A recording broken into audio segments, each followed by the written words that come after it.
The equivalent capacitance of a combination of connected capacitors shown in the figure between the points P and N. এখানে আমরা এই ফিগারটাকে একটু ভালোভাবে এঁকে নিব।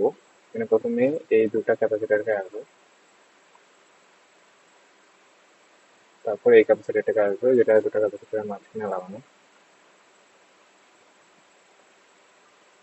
পি পয়েন্ট, এন পয়েন্ট, প্রত্যেকটার ক্যাপাসিট্যান্স সি দেওয়া আছে।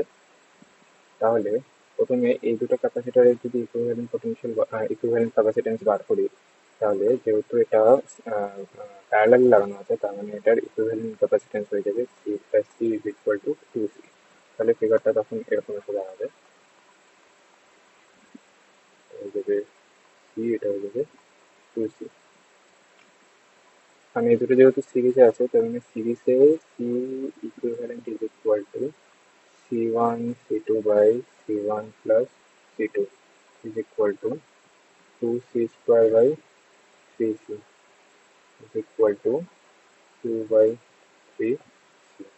তার মানে c ইকুইভ্যালেন্ট হয়ে যাবে হচ্ছিল 2 by 3c। এটা হয়ে যাবে আমাদের অ্যান্সার। অপশন নাম্বার বি হচ্ছে কারেক্ট।